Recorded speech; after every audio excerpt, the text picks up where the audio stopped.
So yeah, just whenever you're ready.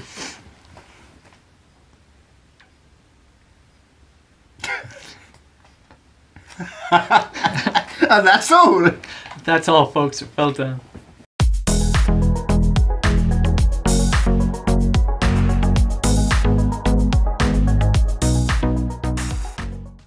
Hello and welcome back to Bug Realms. So I'm finally going to be answering my Q&A. I'm sorry for the delays. It was supposed to be a 500 sub special, but obviously we've boomed ahead of that now. But at least we finally got it done. So I've actually got them written on paper because I'm not going to remember every question off the top of my head, so you'll have to excuse me looking down every time I've got to read one. So the questions are not going to be read out in any particular order. I'm just doing ones that will relate to me and Danielle for this part of the video, and then me and other people in other parts of the video. So, question 1. How do you come up with video ideas? Is it a process or just spontaneous? So I'm actually going to be doing a video in relation to how I come up with video ideas and things like that in the future. So I won't go into too much detail on that. But yes, some of it is spontaneous, some of it is from doing research, watching other people's videos, looking at other people's ideas and how I can adapt that to myself. Sometimes I literally wake up in the mornings and an idea's pop straight into my head. So it's a massive combination of things, but look out for the future video that I'll be doing to go in more detail of that. So the question to Danielle was, what is the cutest bug in the collection, and please show it to us? It's the millipede. Yeah, so I don't know the actual name for it, but it's like black and shiny. Yeah, so it was a skeleton leg millipede as a common name. Now they're always hidden. So what I'm going to be doing is adding a clip in now so that you can actually see that millipede if I can get it to come out before this video is done.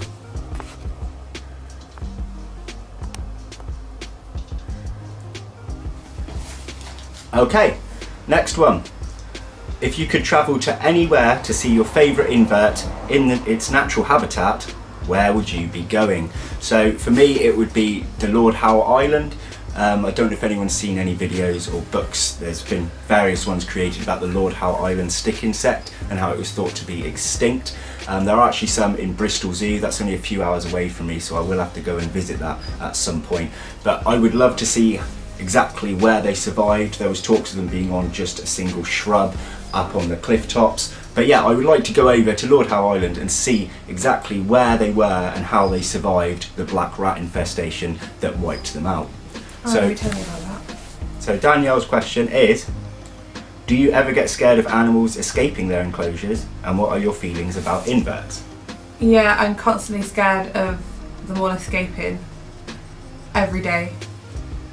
It's not that bad. I'm sure it's not that bad. No, but they could escape, you don't know. So we have actually had a moment where I had something escape. Oh yeah? Do you want to tell them that story? I was getting ready for work and I had my bag like on the sofa and I was chilling, just putting stuff in my bag, getting ready to leave. And when I went in, what was I looking for? To my hat, wasn't it? I don't know. I was putting something in the bag and I just saw something in there and then I was like, what's that? And then it moved. And I was like, oh my god! Yeah, so what happened was, it was actually a Uricantha calcarata. There's been various videos put up about them, and they're a good 6 inches long. It was an adult female. Adult female somehow escapes enclosure, I think because when I cleaned them out in the old tank they were in, which used to be the coffee table enclosure, I used to just take the lid off and walk off while I did things because they were always hiding in their cork bark tubes or under rocks and things like that. So I didn't expect one to actually be on the move, and that's the only way I can think of that it got out. But yeah, that was really quite funny. But it got out. Yeah, it was. So, next question. What are the top 3 bugs you own and why? Now I'm going to be using the term bugs as a whole here, covering both insects and arachnids and things like that. Just my collection I will use it as. And my top 3 will probably be my Theraphosa sturmi, because that was a birthday gift from 2 of my old school friends. It's still only a sling, but I absolutely adore that tarantula. My Extaphosoma tiaratum stick insects, because they played a major part in me starting my collection. And probably my Vinegarine. I don't see it that often, but I love anything that's just really creepy and weird, and I want to get more Vinegarines. Well, yeah, it can be. It's fine to handle, but yeah, I wouldn't want to get my finger caught in that grip. So Danielle's question is, how much work do you put into Help Sam's collection, be it maintaining or looking out for the bugs that he wants? I don't. I don't have anything to do with any of his collections. Yeah, I think the most she's put in really has been keeping an eye when stick insect enclosures are open if I'm collecting bramble. Or Oh, I can see when one's escaped and he can't, so. Yeah, she's got a lot better eyesight than me. She has helped me when it comes to nymphs as well, stopping them getting out the enclosures or putting them back in for me and things like that. But that's about as far as that one. So next question for me. Do you sometimes feel that there is a merit in what the tarantula hobby haters say about us being cruel for keeping tarantulas in enclosures? One guy refers to us as tarantula concentration camp wardens. What are your feelings and thoughts on this opinion? Well, I've got a few feelings and thoughts on that actually. So, first of all, a lot of people keep dogs and things, right? Yeah, I understand they're domesticated, they do build bonds with their owners, unlike tarantulas, but they were all wild once, and we've domesticated them over years. So the difference, other than the fact that there is feelings and bond there, is nothing. Also, there's a lot of critically endangered tarantulas out there that if it wasn't for the hobby, their numbers would be vastly lower.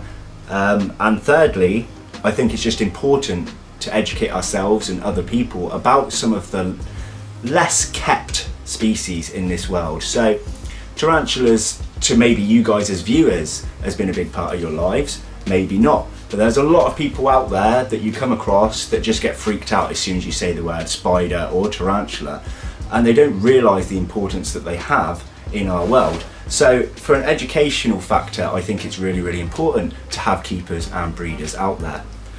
So the question to Danielle, is Sam's hobby a conversation point for you when at meal times, or is it just something he does that's kept separate from your personal?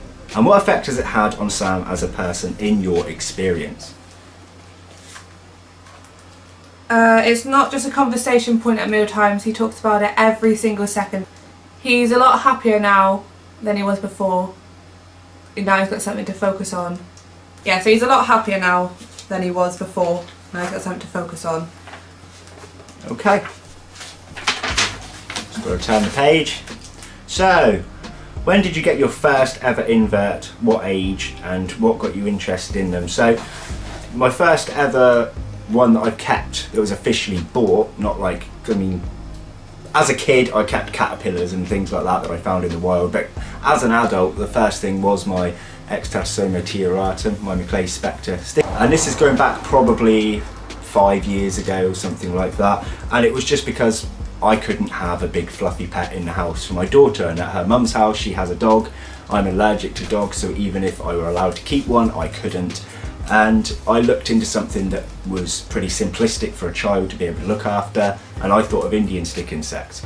But then upon doing some research, that's when I first discovered that there are over 3,000 species in the world that we know of, and the interest sparked from there. So that was a singular question aimed at me with no question two. So the next one is my question again. Who got you into YouTube videos and why?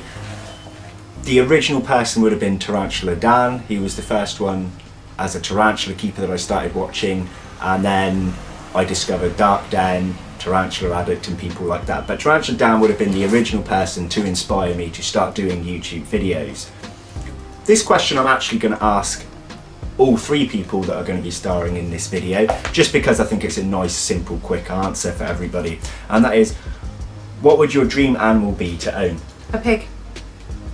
Well, that was nice and simple. I thought about it. She's not going to have one though. But I want one.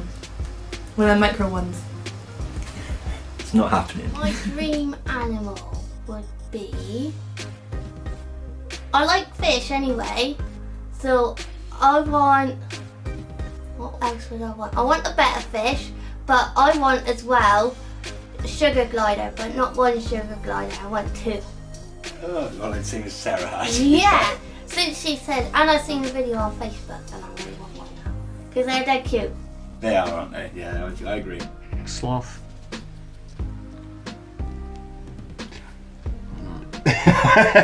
Oh, that's actually really cute.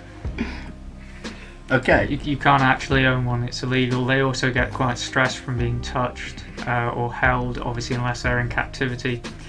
I have looked into volunteering at Colombian sanctuaries for sloths. Turns out you have to be a local to do so. So Ah. yeah, I know. No hope for me. Okay. Okay, next question aimed at me. This was from Peter. I know we both share some form of mental health issue, so how does being on YouTube benefit you mentally? Well, I personally feel it's made a dramatic difference to my mental stability, as it were. I mean, it is stressful at times, trying to pump out a couple of videos or more a week, getting all the recordings done. Sometimes, you know, you just want to do a feeding day or a rehousing or buy something new or unboxing without having to record it. Sometimes that can be a bit stressed, especially when you're excited to do so. But as soon as that camera is rolling, I remember my reasons why I'm doing it, and it really does benefit me greatly. The editing process I absolutely love, although I haven't mastered it yet, I really enjoy it. And I try and look at it back as a viewer, as one of you guys, and I can notice my mistakes and I can notice my positive points, and it's all just a big learning curve for me. But honestly, it's given me, as Danielle said earlier, a good focus in life, and I enjoy almost every minute of it. So this is another question I'm actually going to ask all three people as well, just because I want to see what their response actually is. So we'll ask Danielle first, and it is it just me, or does anybody else look forward to seeing Sam due to his infectious nature and big heart? I live with him and I see him every day anyway, but yeah, when I'm at work I look forward to coming home and seeing him. She's just trying to be nice. She wants to get rid of me. Yeah. Okay, so we'll ask someone else I the don't same look question. forward to seeing Sam. I see too much of him. Thanks! No, but I do really. He's my best friend, so of course I look forward to seeing him. Thank you very much. I do actually look forward to seeing Sam, really. He does have an infectious nature. He makes me laugh quite a lot. I often enjoy, when I look on the schedule for work, I often enjoy seeing his name on it. Yeah. I know it's going to be a good shift. So that's all I have to say about that, really. Thanks for that question. So this question's just aimed at me, it's just a singular question. How did you get into owning inverts? I kind of answered that in a previous question earlier, but I'll go through it again. So basically it was because I couldn't get a specific pet for my daughter that was big and fluffy and lovable, so I looked at something that she could help out on a sort of weekly basis rather than everyday care, and I could do the rest. So that's when I looked into keeping stick insects for her. What made me think of that actually was just going in my childhood. I remember going to a specific pet shop that no longer exists, and I used to see them in a sort of critter keeper type box, always there for like 50p or something really cheap. And I always wanted to give them a go, and it never ever happened. But that memory of me as a child wanting them is what kind of sparked me to want to get them for her. So, how hard is it to keep up with your collection as far as feeding, cleaning and other stuff, and how long does it take for you to maintain your collection? So it depends what we talk about. As a collection as a whole, it does take me quite a lot of time, it does take quite a lot of effort. But if we're going to look at, if I just kept tarantulas for example, it will be pretty simple. The maintenance is actually pretty low, the feeding, the watering is easy, and pretty much anything I keep actually that's predatory is far easier. The stick insects for example, so I only keep several species at the moment, but at one stage I did keep over 20 different species, and I would have to go out and collect the bramble, clean them out. This was before they were in bioactive setup, so they needed constant cleaning. They only had kitchen towel on the bottom, which takes a lot more effort, and I used to count the eggs as well, and I was spending 5 or 6 hours each clean out day to go and collect the bramble, to put it in fresh water, to clean out the bottom, to collect the eggs. So they actually took a lot more of my time, but now I've downsized that part a bit and keep a lot more predatory things. It's a lot easier to maintain. I check on them every morning and every night, so before work or after work, depending on what shifts I have. But it is effort and it is money, but over time, obviously bramble's free, and I breed my own roaches now and my own mealworms, so a lot of the feeding process has got a lot cheaper. But yeah, overall, I love doing it, so no matter how difficult it is at times, it's enjoyable. So, Dan, how did you feel when he began to get tarantulas, and how did you get over it? So if you tell them about when you allowed me to get tarantulas, for example? Or at first I didn't want them in the house. He had mentioned them to me before and I said, no, you're not having them. They're banned from the house. And then he started getting more into it and into his YouTube, and I felt bad for saying no. So I was like, you can have one. And he got one. And he doesn't have one anymore. Yeah. How many do you have now? I have no idea. He's got lots I've now. lost count. I didn't actually get one for my first one anyway. I got 3 or 4 in one go, and then it was only a week or 2 later I went to a pet shop and bought another one, and the addiction went from there. So, and that all stirs back to a previous question about who got me into doing the YouTube. Tarantula Dan also is the person that got me into wanting tarantulas in the first place, so it's Dan's fault. I didn't answer you a bit. Oh, and how did you get over it? Sorry. I don't think I am. I still am a bit weird about them, but I just deal with them being in here now. I don't really go near them. I try not to look at them, but it's hard when they're just chilling on the glass. Yeah, she sends me messages while I'm at work telling me that they're looking at her. They are looking at me. So, next question to me. What bug would you never keep and why? Again, I'm using bug as a general term here, including arachnids. And that would be Brazilian wandering spider. I know you'd need a license to own one anyway, but with a small child in my house, it's too much of a danger for her, myself, and my neighbours if it were to escape. Yeah, everyone as a whole in my house. So I would never own anything that would involve a license to own for it being dangerous, basically, but the Brazilian wandering spider especially. So Danielle's question is, how do you deal with someone that keeps this many creepy or weird pets? Is there anything you would like him not to keep? Oh, you can't really deal with them, can you? That's what they're into and that's what you got to deal with. You just have to put up with it. If it makes them happy, you have to deal with it too. I don't know a lot about them to answer that last part of the question. So just any would you not like me to keep? I don't know enough about any of the bugs. You don't have to know enough about them to want me to not have anything that's venomous. So quite a large chunk of the collection there, basically. But I know for a fact she doesn't want me keeping the tarantulas still, but she's stuck with that. So never mind. Next question to me. What is your dream animal you would like but don't currently own? So aside from the Lord Howe Island stick insect, which is not going to be in culture for personal keeping, aside from zoos and things like that, for you to have in your collection as a hobbyist for probably many years to come still, next would probably have to be the H. pulchrites, the golden blue leg baboon tarantula. I really, really want one of those. I've wanted one for ages. I just don't have the funds to get one at the moment. So Danielle's question is, what did you think of Sam when he told you of his invert obsession? I was here when it started, so yeah. So it didn't really faze me when he come home with a couple of the stick insects, and I was like, oh yeah, cool. Yeah. It's not something I'm into, but it's like he's into, and I was here when it started, so yeah.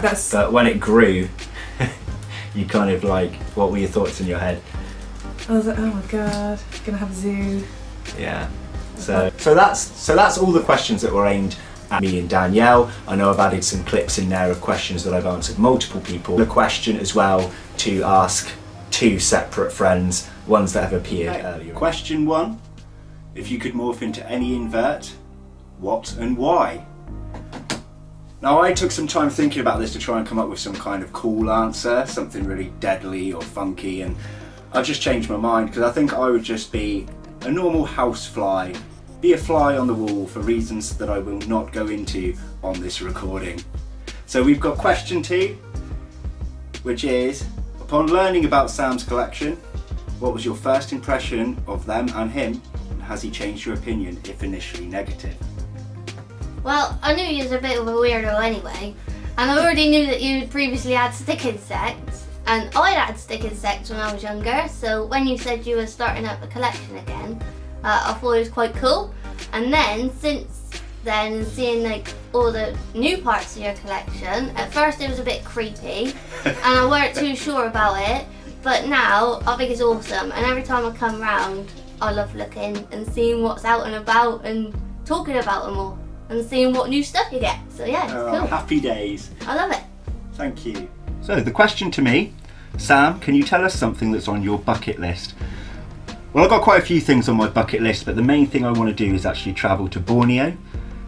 There's been a lot of deforestation there over the past few years, and I specifically wanted to go over to look at phasmids or stick insects, because a lot of them now have completely lost their habitat. Yeah, so I'd kind of like to see some of them out there in the wild before their habitat is completely gone. I mean, even looking on things like Google Maps compared to the pictures you originally had of satellite views of Borneo to what it looks like now, and seeing how flattened it is actually quite upsetting. So that's the main thing on my bucket list, is to go to Borneo. So the question to James, how did you meet Sam and what do you think of his collection? Well, Sam's going to answer the first part of this. I honestly have forgotten how I first met Sam, so Sam will answer it and I will piggyback off that. Okay, so I remember the first day that I met James. So I started in my current place of work, and there was only 2 members of staff on my department, as it were, throughout the whole day. So I was in the morning. I'd never met James, but I knew that he would be coming in for the evening shift. So I worked there and I saw him stroll through the door, and he looked at me and went, "Hello, it's very clean in here." And that's pretty much all I remember of that day. But yeah. That's good. I remember nothing. Sam made such a big impression on me, but I have no recollection of how we first met. I can tell you all about the experiences after we met. I'm sure some of you have already seen them since we have done live streams. Go check those out. Yeah. Subscribe. Click that like button. Smash it. Was there a second part of that question? Or? Oh, and what do you think of his collection? Brilliant. In fact, I would say possibly one of the best that I've ever seen. Is it the only collection you've ever seen? And I've seen only Sam's. I'm no way biased. Biased though. So guys, the question to me is if you could collaborate with anyone apart from me, says Sidex, who and why? Well, my answer's pretty simple. It's always been this way for, well, since I started YouTube, and it would be to do a collaboration with John from the Nerd Room. He hasn't been putting up as much content as he used to, but the guy just has me in stitches continuously when I meet him. So that would be my answer to that one. And the question that he's given James, how many shots would Buground shot if Bugrounds could shot shots? And he wants you to provide a mathematical answer and show workings. So I'm going to give James this bit of paper here and see what he can come up with. Okay.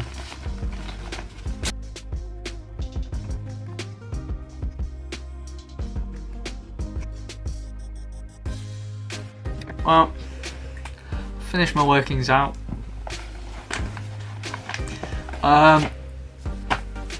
And it was quite complicated, I must say, because you ask a hard question. I don't know who asked that. Who asked that? Sidex. Sidex. It's a very hard question. But according to my workings out, you know, if we just according to my workings out, I would have to say approximately 26. 26? I'm quite impressed with that. It's quite impressive actually. Sam can hold more alcohol than the average human. According to my workings out, his body is in fact probably roughly 42% alcohol at this point. Specifically rum, I would say. Oh, looks like half my head has been cut off here. It does. You can sit back, see? Yes. There you go. So yeah, so that's the answer there. Yeah. I hope you enjoyed that. Thank you. Feel free to ask anything like that again. Really, I mean, always around. Part of the Bugroams team. So yeah. So subscribe.